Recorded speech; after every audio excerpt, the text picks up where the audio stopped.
എല്ലാ സഹോദരങ്ങൾക്കും നമ്മുടെ യൂട്യൂബ് ചാനലിലേക്ക് സ്വാഗതം. അപ്പോൾ നമ്മൾ ഇപ്പോൾ പുതിയതായിട്ട് ഒന്നുമില്ല പറയാനായിട്ട്. നമ്മുടെ രേണു സുധി തന്നെയാണ് ഇപ്പോഴും കണ്ടന്റ്. അപ്പോൾ ഇവിടെ ചിലരൊക്കെ പറയും, അവരെ ഒന്ന് വെറുതെ വിട്ടുകൂടെ എന്ന് ചോദിക്കുന്ന ആളുകൾ ഇപ്പോഴും ഉണ്ടെന്നുള്ളതാണ് ഏറ്റവും വലിയ അതിശയം എന്ന് പറയട്ടെ. ശരിക്കും പറയുകയാണെങ്കിൽ ഇവരെക്കുറിച്ച് തന്നെ ഇങ്ങനെ ചർച്ച ചെയ്തുകൊണ്ടിരിക്കണമെന്ന് നമുക്ക് ആർക്കും ഒരു നിർബന്ധവും ഇല്ല. പക്ഷേ നമ്മൾ മറ്റ് ഏത് വിഷയം എടുത്ത് സംസാരിച്ച് കഴിഞ്ഞാലും അത് കാണാനോ കേൾക്കാനോ ഒന്നും ആരുമില്ല. എല്ലാവർക്കും എപ്പോഴും ഈ ഒരു സ്ത്രീ എന്ത് ചെയ്യുന്നു എന്ന് അറിഞ്ഞാൽ മാത്രം മതി. അവരെ തെറി വിളിച്ചാലും കണക്ക് തന്നെയാണ്. അതുപോലെ തന്നെ അവരെ കുറിച്ച് എന്ത് പറഞ്ഞാലും ആ ഒരു പേര് ഹാഷ്ടാഗ് കൊടുത്തിടുവാണെങ്കിൽ ചത്ത് കിടക്കുന്ന ചാനൽ വരെ എന്തെങ്കിലുമൊക്കെ വ്യൂസ് കയറും. അപ്പൊ അതുകൊണ്ട് തന്നെയാണ് ഏറ്റവും കൂടുതൽ ആളുകളും അത് ഉപയോഗിക്കുന്നത് എന്ന് എടുത്ത് പറയാതിരിക്കാൻ നിവർത്തിയില്ല. അപ്പൊ ഇവിടെ സംഭവം എന്താണെന്ന് വെച്ചാൽ, പുള്ളിക്കാരത്തി ഇപ്പോ ഇൻസ്റ്റാഗ്രാമിൽ ഇപ്പോ സബ്സ്ക്രിപ്ഷൻ ഒക്കെ തുടങ്ങിയ കാര്യം എല്ലാവരും അറിഞ്ഞിട്ടുണ്ടല്ലോ. അപ്പോൾ ഒരുപാട് ആളുകൾ ഒളിഞ്ഞും തെളിഞ്ഞും ഒക്കെ പുള്ളിക്കാരത്തിയുടെ അംഗത്വം ഒക്കെ എടുത്തിട്ടുണ്ട്. അപ്പോൾ പ്രത്യേകിച്ച് ചില വ്ളോഗർമാരൊക്കെ അവരുടെ ചാനലിൽ വന്നിട്ട് സബ്സ്ക്രിപ്ഷൻ ചെയ്തിട്ടിട്ടുണ്ട്. അപ്പോൾ അതുകൊണ്ട് തന്നെ നമ്മൾ പല ഫോട്ടോസുകളും ഇവർ ഇടുന്നത് ഹോട്ടായിട്ടുള്ള പല ഫോട്ടോസുകളും പുറത്തേക്കൊക്കെ ലീക്കായിട്ട് വന്നിട്ടുണ്ട്. അപ്പോൾ അതേക്കുറിച്ചിട്ടൊക്കെ പുള്ളിക്കാരത്തി വളരെയധികം ഇമോഷൻസ് ആയിട്ട് വന്ന് സംസാരിക്കുന്നതൊക്കെ നമ്മൾ കേട്ടതാണ്. അപ്പോൾ അതിൽ അവർ പറയുന്നുണ്ട്, ഇപ്പോൾ ഞാനിടുന്ന വീഡിയോസുകൾ മാത്രം പുറത്തു വരുന്നു, അല്ലെങ്കിൽ പുള്ളിക്കാരത്തിയുടെ ഫോട്ടോസുകളും സ്റ്റോറിയൊക്കെ പുറത്തേക്ക് കൊണ്ടുവരുന്നു, മറ്റുള്ളവർ ചെയ്യുന്നതൊന്നും പുറത്ത് വരുന്നില്ലല്ലോ. അപ്പോൾ അങ്ങനെയാണെങ്കിൽ എനിക്ക് പൈസ തന്നിട്ട്, അതായത് പേഡായിട്ട് വന്നിട്ട് ഇവരുടെ വീഡിയോസുകളൊക്കെ കാണുന്ന ആളുകൾക്ക് എന്താണ് നേട്ടം എന്നൊക്കെ പറഞ്ഞിട്ട് പുള്ളിക്കാരത്തി രംഗത്ത് വന്നിട്ടുണ്ടായിരുന്നു. ആ ഒരു വീഡിയോ ക്ലിപ്പൊന്നും ഞാൻ ഇവിടെ കേൾപ്പിക്കുന്നില്ല, നിങ്ങൾ ചിലപ്പോൾ കണ്ടിട്ടുണ്ടായിരിക്കും. അപ്പോൾ എന്താണ് കാര്യം എന്ന് വെച്ചാൽ, ഇവർ ഈ ഒരു വിഷയത്തെ കുറിച്ചിട്ട് ഇവർ പറയുന്നതെന്ന് വെച്ചാൽ, അഹാനയുടെയും മറ്റു പലരുടെയും ഇതുപോലെയുള്ള എന്താണ് സബ്സ്ക്രിപ്ഷനിൽ കയറിയിട്ട് ആരും പുറത്തേക്കൊന്നും വിടുന്നില്ല, അതൊന്നും എടുത്തു വെച്ച് ആരും വീഡിയോ ചെയ്യുന്നില്ല, ഇവരുടെ ഇത് മാത്രം എന്താണ് അങ്ങനെ ചെയ്യുന്നത് എന്നൊക്കെയാണ് ഇവർ ചോദിക്കുന്നത്. അപ്പോൾ ആദ്യം മനസ്സിലാക്കേണ്ട ഒരു കാര്യം എന്ന് വെച്ചാൽ, പലരുടേതും അങ്ങനെ ചോർന്ന് പോകുന്നുണ്ട്. പല ആളുകളും അതെടുത്ത് വെച്ച് സംസാരിക്കുന്നുമുണ്ട്. ഒരു പക്ഷേ ഈ പറയുന്ന പെൺകുട്ടി കേൾക്കാത്തത് കൊണ്ടായിരിക്കാം എന്നാണ് എനിക്ക് പറയാൻ തോന്നുന്നത്. ഈ പറയുന്ന പുള്ളിക്കാരത്തി അതൊന്നും കാണാഞ്ഞിട്ടായിരിക്കാം. പിന്നെ ഇവര് ഒരുപാട് കാര്യങ്ങളിലൊക്കെ ഇതുപോലെ വന്നിട്ട് പ്രതികരിക്കാൻ നിൽക്കുകയാണെങ്കിൽ അതിന് മാത്രമേ സമയം ഉണ്ടാവൂ. അതായത് ഓരോരുത്തരും പൈസ കൊടുത്ത് നിങ്ങളുടെ സബ്സ്ക്രിപ്ഷനിലേക്ക് വന്ന് നിങ്ങളുടെ വീഡിയോ ഒക്കെ കാണുമ്പോൾ അവർ ചിലപ്പോൾ സ്ക്രീൻഷോട്ടൊക്കെ എടുത്ത് വെച്ചിരുന്നിരിക്കും. അപ്പോൾ വീഡിയോ ഒക്കെ ചെയ്യുന്ന ആളുകളാണെങ്കിൽ അതൊക്കെ എടുത്ത് ലീക്കാക്കി എന്നിരിക്കും.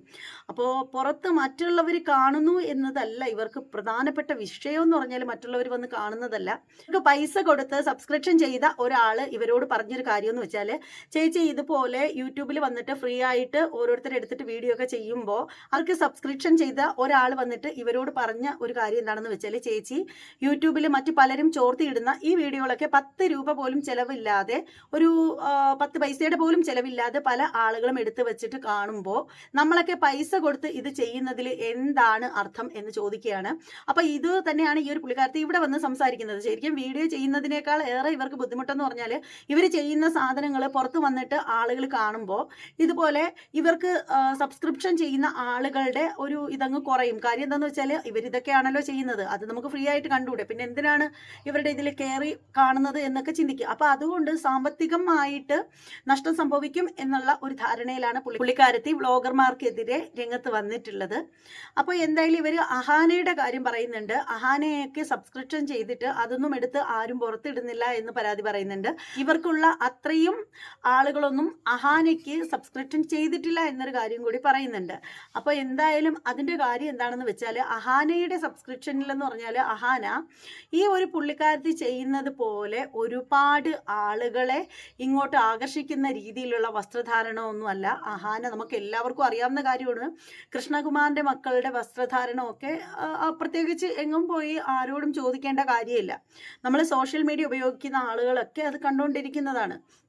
പ്രത്യേകിച്ച് അഹാന എന്ന് പറയുന്ന പെൺകുട്ടി സാധാരണ രീതിയിൽ എങ്ങനെയാണോ ആ കുട്ടി ഉള്ളത്, ആ രീതിയിൽ തന്നെയാണ് ഈ പറയും പോലെ സബ്സ്ക്രിപ്ഷനിൽ വരുന്നവരുടെ മുന്നിൽ നിൽക്കുന്നത്. അതല്ലാണ്ട് ഈ ഒരു പുള്ളിക്കാരത്തി ചെയ്യുന്നത് കണക്ക് കുറച്ച് ഓവറായിട്ട് വസ്ത്രധാരണമൊന്നും നടത്തി കാണിക്കുന്നില്ല. പിന്നീട് ഞാൻ നേരത്തെയും പറഞ്ഞിട്ടുള്ള ഒരു കാര്യം എന്ന് വെച്ചാൽ, ഇവരുടെ ഒരു കാര്യം എടുത്ത് നോക്കുകയാണെങ്കിൽ നേരത്തെ ചെയ്തിട്ടുള്ള സംഭവങ്ങൾ തന്നെയാണ് ചെയ്യുന്നത്. അല്ലാണ്ട് അതിനു മീതെ എന്ത് കാണിക്കാനാണ്? ഈ പറയും പോലെ തന്നെ ഇവരുടെ വട എന്താണ്, സ്പോഞ്ച് എന്താണെന്ന് എല്ലാവർക്കും എല്ലാവർക്കും അറിയാം.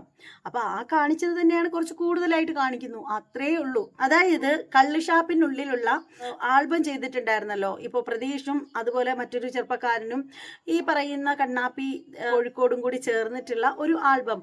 അപ്പൊ ആ ഒരു ആൽബത്തിനെതിരെ ഒരു കേസൊക്കെ വന്നിട്ടുണ്ട് എന്നാണ് അറിയാൻ സാധിച്ചിട്ടുള്ളത്. അപ്പോൾ അതേക്കുറിച്ചിട്ടൊക്കെ നമുക്ക് മറ്റൊരു വീഡിയോയിൽ സംസാരിക്കാം.